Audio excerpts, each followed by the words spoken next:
ত্রয়োদশ জাতীয় সংসদ নির্বাচনে অংশ নিতে সব আসনে প্রার্থী ঘোষণা করেছে বাংলাদেশ জামাত ইসলামী। এরই মধ্যে সংশ্লিষ্টরা নির্বাচনী এলাকায় গণসংযোগ সহ বিভিন্ন কার্যক্রম শুরু করেছেন। দলটির প্রার্থী তালিকায় এবার বিশেষ চমক রয়েছে। তা হলো বেশিরভাগ প্রার্থী তরুণ এবং সাবেক শিবির নেতা। সাবেক শিবির নেতাদের মধ্যে অন্তত 16 জন কেন্দ্রীয় সভাপতি রয়েছেন। এছাড়া কেন্দ্রীয় ও বিভিন্ন পর্যায়ে গুরুত্বপূর্ণ দায়িত্ব পালন করে আসা শিবির নেতাদের প্রার্থী করেছে জামায়াতের সঙ্গে কথা বলে জানা গেছে, বেশ কয়েক বছর থেকেই দলের কেন্দ্র থেকে তৃণমূল পর্যায়ের কমিটিতে তরুণদের স্থান দেওয়া হচ্ছে। পতিত আওয়ামী ফ্যাসিবাদের জুলুম নির্যাতন উপেক্ষা করে দলীয় কর্মকাণ্ডে বিশেষ ভূমিকা রেখেছেন তরুণরা। ফলে তরুণ এই নেতারা পর্যায়ক্রমে গুরুত্বপূর্ণ পদে পৌঁছে গেছেন।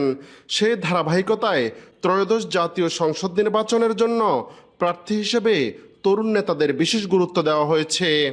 তরুণ আলেম ও পেশাজীবী নেতাদের পাশাপাশি শহীদ পরিবারের কয়েকজন সন্তানও প্রার্থী হয়েছেন। স্থানীয় নেতাকর্মী ও সাধারণ ভোটাররাও এইসব তরুণ প্রার্থীকে বেশ আগ্রহ ও ইতিবাচকভাবে গ্রহণ করেছেন বলে জানা যাচ্ছে। সংশ্লিষ্টরা বলছেন, তারা তরুণ ও নতুন প্রার্থী হওয়ায় পুরনো কোনো অভিযোগ বা চ্যালেঞ্জ মোকাবেলা করতে হচ্ছে না তাদের। নতুন বাংলাদেশে তারা নতুন আশা জাগাচ্ছেন।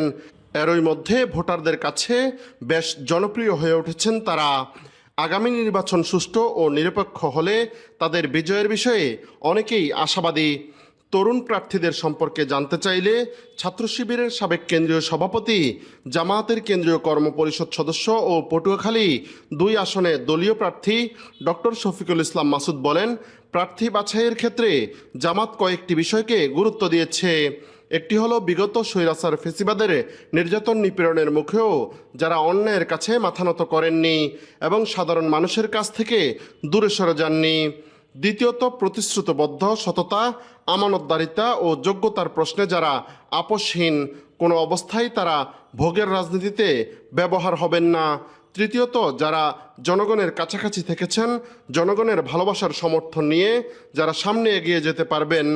এসব দিক বিবেচনা করে জামাতের পক্ষ থেকে স্থানীয় চাহিদার আলোকে তরুণ বা ছাত্র শিবিরে নেতৃত্ব দিয়ে আসাদের প্রার্থী করা হয়েছে।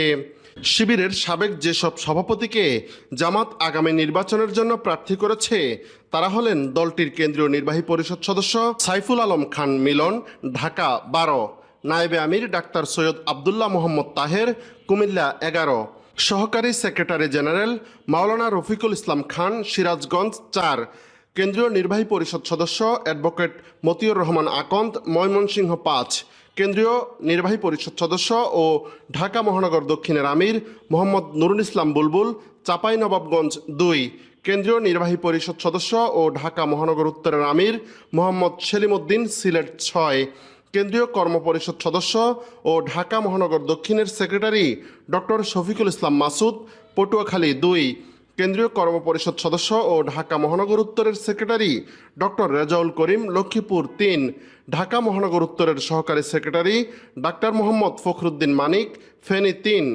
ঢাকা মহানগর দক্ষিণের সহকারী সেক্রেটারি দেলোয়ার হোসেন, ঠাকুরগাঁও 1; নারায়ণগঞ্জ মহানগর আমির মাওলানা আব্দুল জব্বার, নারায়ণগঞ্জ 4; শ্রমিক কল্যাণ ফেডারেশনের সাধারণ সম্পাদক আতিকুর রহমান, ঢাকা 11; ঢাকা মহানগর উত্তরের সহকারী সেক্রেটারি মোহাম্মদ ইয়াসিন আরাফাত, কুমিল্লা 10; ঢাকা মহানগর দক্ষিণের অফিস সম্পাদক ডক্টর মোবারক হোসাইন, কুমিল্লা 5; গাজীপুর সদর মেট্রো থানা আমির সালাউদ্দিন আইয়ুবী, গাজীপুর 4; এবং 2022 সেশনে শিবিরের কেন্দ্রীয় সভাপতির দায়িত্ব পালন করা ঢাকা মহানগর দক্ষিণ জামাতের ধানমন্ডি থানা আমির হাফেজ রাশিদুল ইসলাম, শেরপুর 1 থেকে নির্বাচন করবেন।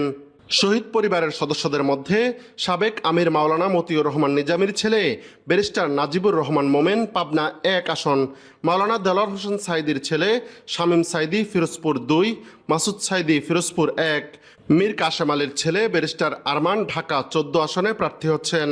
কুষ্টিয়া 3 আসনে প্রার্থী করা হয়েছে তরুণ বক্তা মুফতি আমির হামজাকে।